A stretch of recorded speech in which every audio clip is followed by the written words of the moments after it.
Honestly, my life in the beginning of my career was such a blur. Like, there was a lot going on. A lot going on. It was non-stop. Because people didn't know my name. In the beginning, people are still learning. So it was so much press, so much promo, so much radio, so much this, so much that, so many interviews, so many da-da-da. And it was all in person, so you had to fly. You got to go there. You got to da-da. Like, there was no Zoom interview. You know what I mean? There were phoners, yes. But it was so busy that you can, like, sleep deprivation is actually so real. And it can lead to depression. It can lead to some of the things that I encountered early on. Energy, ooh. I wish I could rip out a page of my memory, 'cause I put too much energy in me. That was my first song. That was the song that they chose to come first, I should say. What I remember most about Energy was the video. It's directed by Melina Matsoukas, I think I say that right, Matsoukas. She's incredible. Halle Berry was our inspiration for like the boxing scene stuff and some of the fashion choices, and I think hair as well, actually.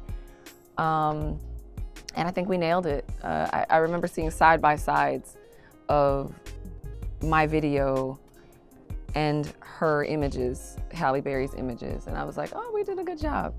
So that's what I remember most about Energy. It wasn't actually recording it. It wasn't actually, I remember doing backgrounds and that I was here in LA, I believe. That's a long time ago. I'm like that, because that was maybe 17, 18 years ago. We did it in 2006 or 7. So yeah, that's a lot. Yeah. Knock You Down, now that, woo!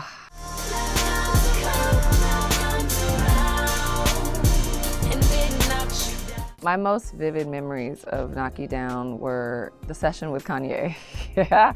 I had Kanye as my leading man in a Make Love video. It was just a teaser. I don't even think we did the whole song. Maybe we did, but I think it was just more like a teaser, like a visualizer, right? And so he was there.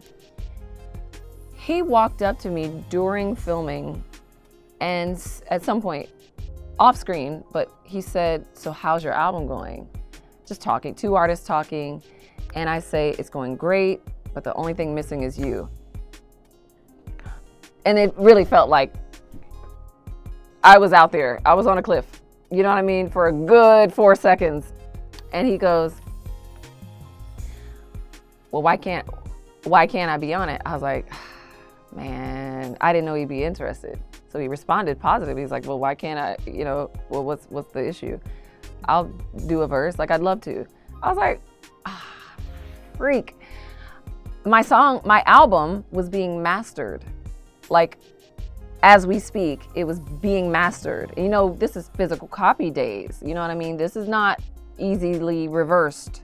It's not all digital and streaming where it can be just, So we stopped mastering for this Kanye, because I played him and I was like, oh, well, if you come out of the studio tonight, like, can you do it tonight? And he's like, yeah, he and Amber went to an event. She was at my shoot too.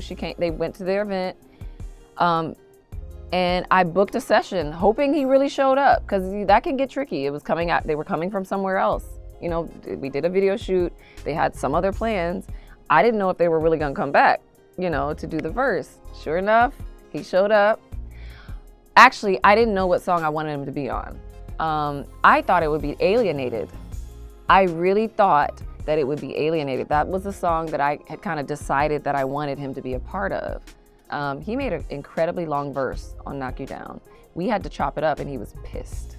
He was pissed because the song can't be 5 minutes long, you know what I mean? I break rules now, but then I was signed to a label, and it was like unheard of, and songs were becoming shorter and shorter already. And it was like, also it was at I think the top of, I don't know, wherever he did it, it was just really, really long. So that's why you have him at the beginning, keep rocking and keep knocking, whether you Louboutin it up or Reebok it. That whole section came from his whole verse, and we still, I think, cut out some parts. He was pissed, but he lived with it, and it was fine, and we performed it, and he loved it in the end. And there's a lot of respect that we have for each other. and a really good working environment that we've always had. So he will acquiesce and has acquiesced, and it turned out for the better. I wonder if he were asked now, like, would he still be mad? Like, you know what I mean? Like, yeah, Keri done chopped up my verse, you know, I wonder what he feels now, but like, I'm pretty sure he has told me at some point, like, nah, you were right, you know? Pretty sure I got that backstage somewhere, yeah. His original verse is still on my drives. Maybe I'll let people hear that. He is brilliant. Kanye is a brilliant, brilliant artist. He's a brilliant musician. He's good at what he does.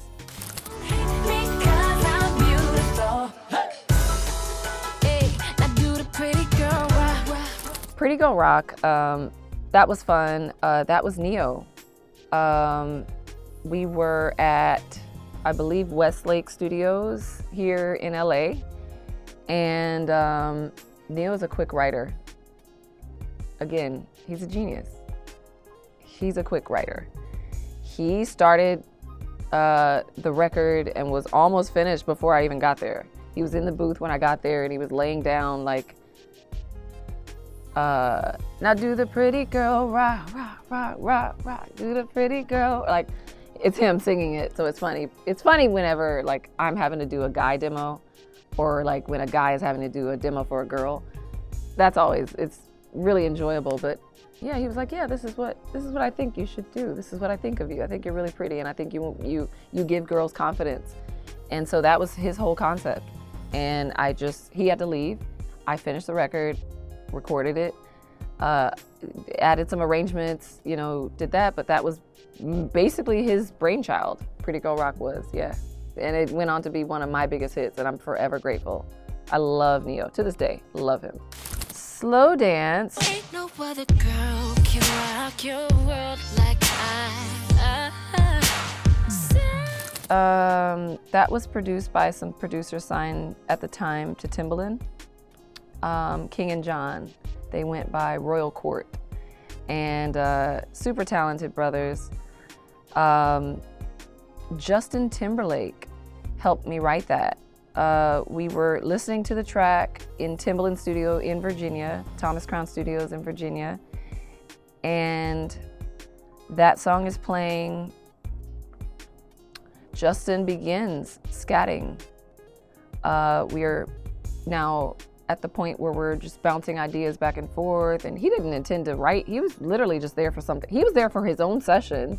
He was coming to say hi, and he ends up like, put your arms around me, boy, you know, and no, yes, but he didn't have the words yet. He kind of scatted the melody, but he got to, I don't want to come on too strong, but you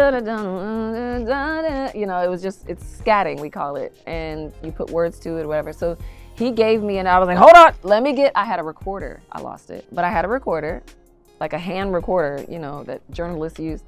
I had that, and I laid that. I was like, oh my God, that's genius. I love that flow on that, you know, because I had some ideas, but like, it definitely took a turn when Justin walked in, and he was just saying hi, and he was like, all right, bye, I gotta go, I'm going to work. So he went to his room, and we would visit each other. Like, it would be a bounce, but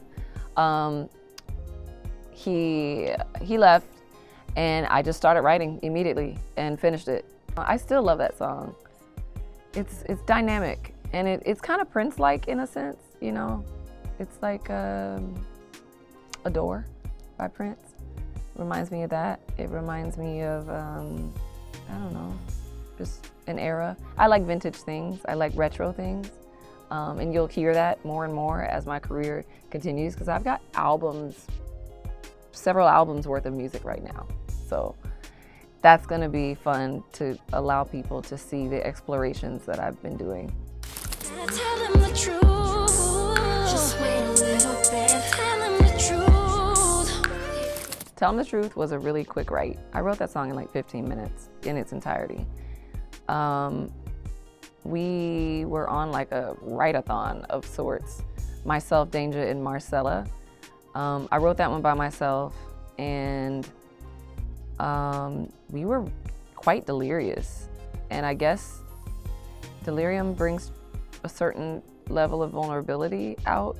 You're like sleep deprived and just super, super honest. And I mean, honestly, anytime Danja plays, it evokes things from me. Like, Danja has a way of really getting some of my best work out of me. He always has. It's just his way of playing. Like, he comes from the church, you know what I mean? He's from Virginia. It's a very soulful place to be from. Obviously, Pharrell, Timbaland, you know, SWV, like, there's a lot of people out of Virginia that are really, really soulful. Danja's no different, and he don't even have to add a bunch of sounds. He could literally just be playing like in that track. Wow, wow, wow, wow, wow, wow, wow. Wow, wow, wow, wow, wow, wow, wow. You know, it doesn't take much, and I'm like, gotta tell her the truth when I'm ready to. You know, it's just quick. It's quick with him. It's quick with him. That's why I like working with Danja. Oh, and I was really crying when I said, baby, I'm crying. I'm crying. Oh.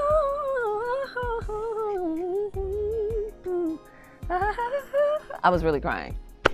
So that was like me scatting. But I was emotional. I was crying and writing it. And then she's like, you should record it now while you feel it. Marcella, the engineer, was like, go on in the booth. Let's capture this emotion. And she made me do it. But I knew the importance of that too. So I was like, all right, well, here we go.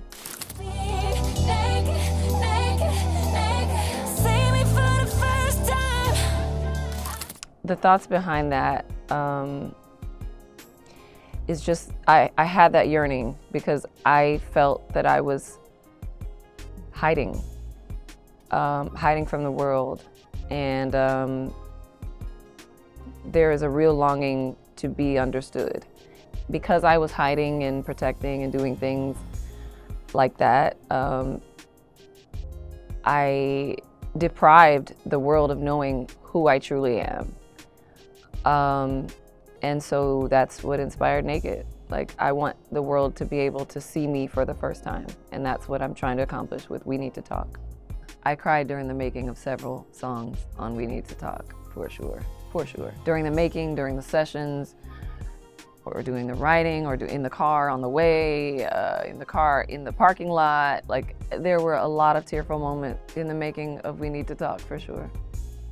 Shoot, the story itself, which you'll hear soon, yeah.